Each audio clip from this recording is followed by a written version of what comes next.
Thomas here. Welcome back. I would like to talk to you about rapport. And what is rapport?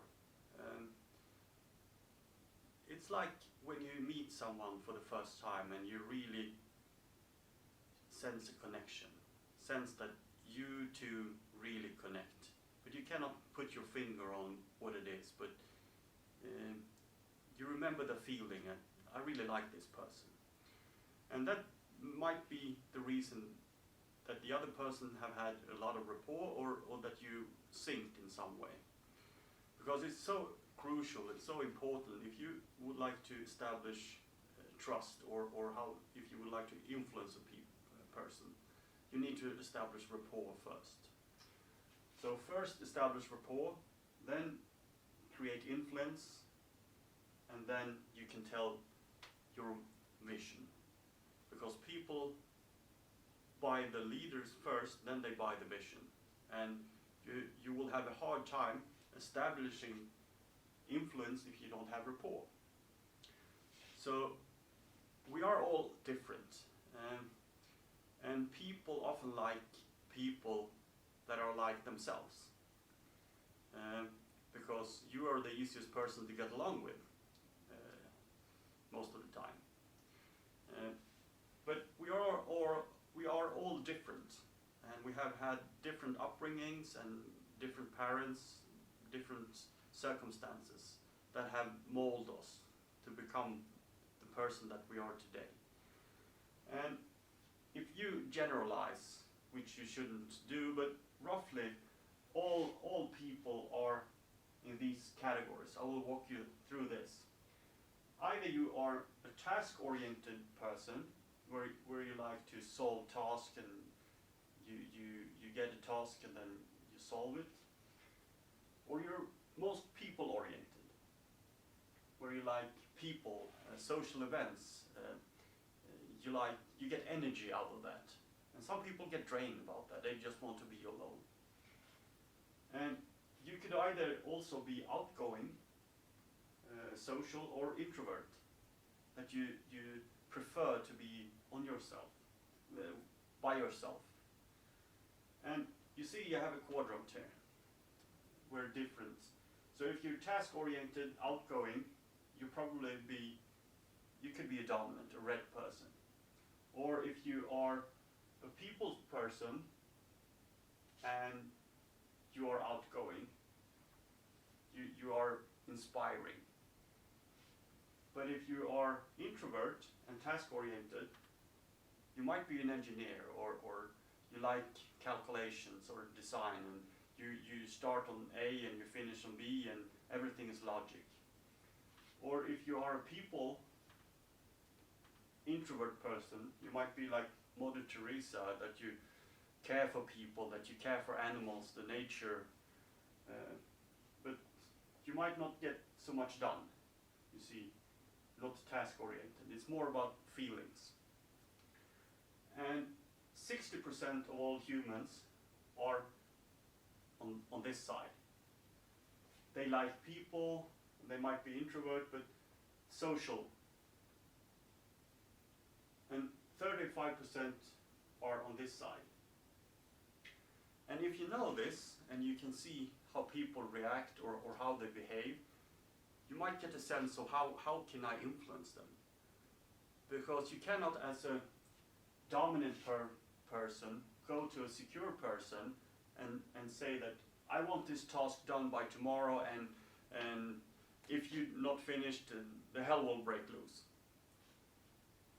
That might be the language for a dominant person to another dominant person, but if you talk to a secure person there, they might be, okay, isn't he valuing me, or have I done something wrong? Are there any, what's happening?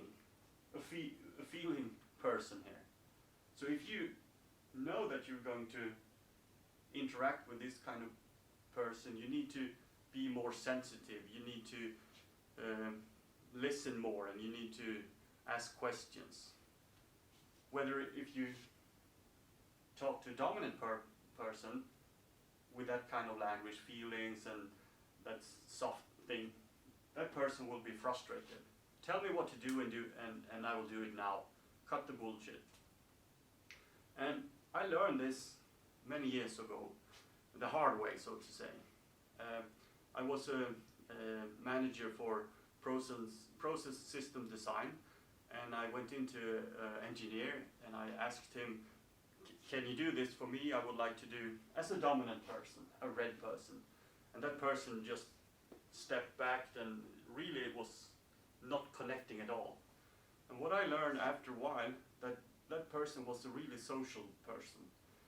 You needed to ask something about his hobbies.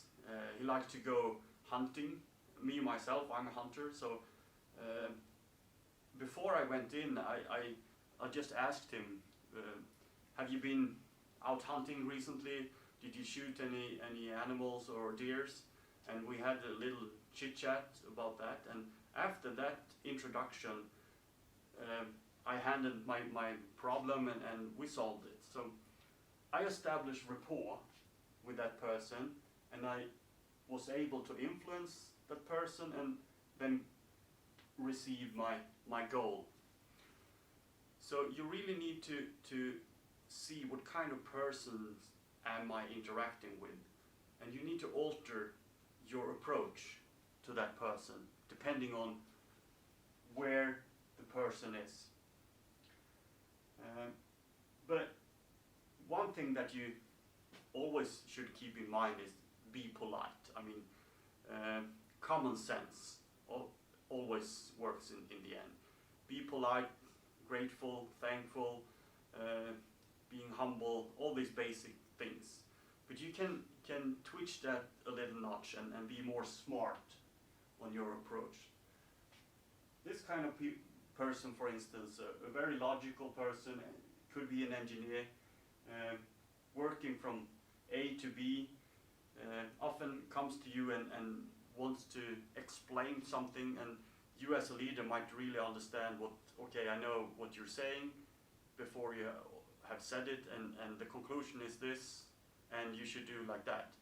But that person will not buy that because they want to explain what they have done, how they proceed, so by the time they are at the end result, you might get bored, but you must not show that, because then that person might be frustrated because you don't take your time to listen to him. So know what people you're interacting with and try to build rapport. So what is rapport in practical way? It could be this kind of interaction, but it could also be how you mimic the other person. If you see two couples or married couples or dear friends, they often do the similar hand gestures or nodding or also the tonality when they speak. They have the same phrases because they are incongruent. They are like trees in the wind. They're doing the same thing. And you can often see that when you interact with a person that you just have started meeting, you have your shoulders in an angle to each other.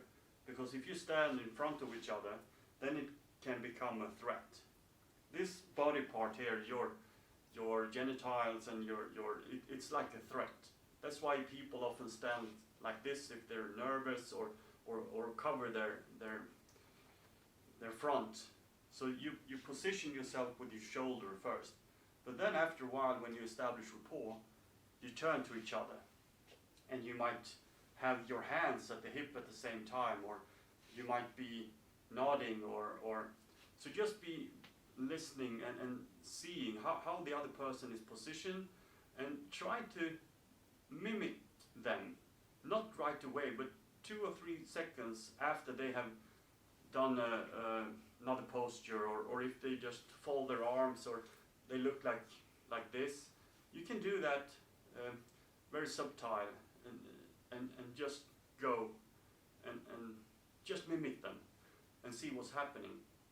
And this is very strong. You can actually sit in a room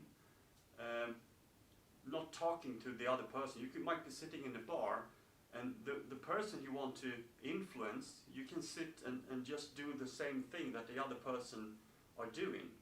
Then that person will sense you, or might be seeing you and see there's something interesting about that person. But you cannot say what it is, but the real thing is that you sense that you have a connection towards each other. So it's not just body language, it's also the way you speak. If I, for instance, have a very fast pace, I talk like this and very fast, and you talk slowly, then we're not on the same level.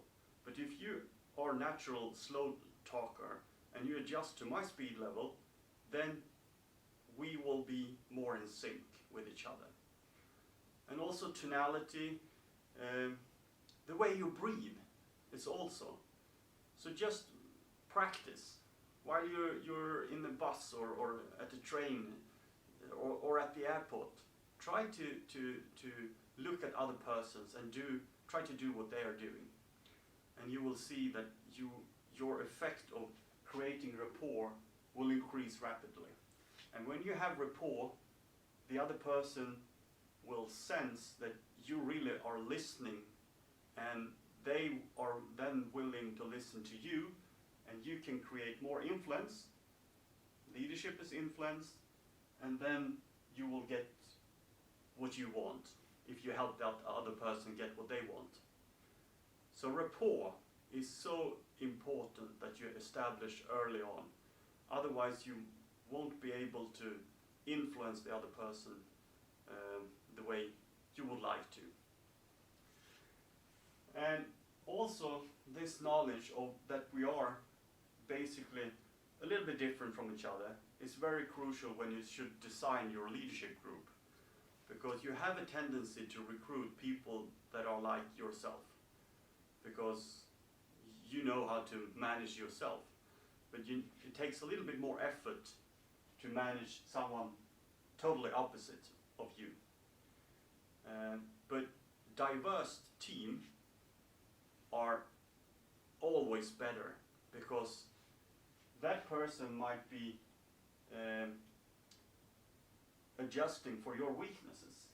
If I am a go on target, I just do this and we will, and you don't have this cautious person that might think an extra time, are we doing the right things? Have we done everything that we should have looked into before we just go? But if you only have these people, you might be thinking and nothing is happening, so someone may have to make a decision. And I'm not saying that you're just in one quadrant. You can move from different quadrants, but it's more likely that if you are here, you stay in these. But of course you can go, but it's not that likely.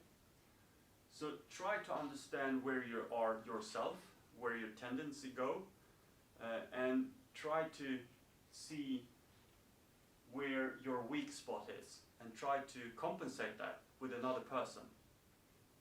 Not that you're going to learn more about that weakness, be aware of that weakness and compensate with another person. I mentioned that earlier, that you should focus on your strength zones rather than your weaknesses. Yes, and building this rapport, people will remember the feeling with the interaction with you rather than what you have said to them. And people will remember that feeling for years. And that's also very important when you are going to establish a culture or momentum in an organization. So work on your rapport, monitor or do an inventory of what leaders do you lead, and work on your ability to create rapport, and you will see amazing results. So thank you for now, and see you soon.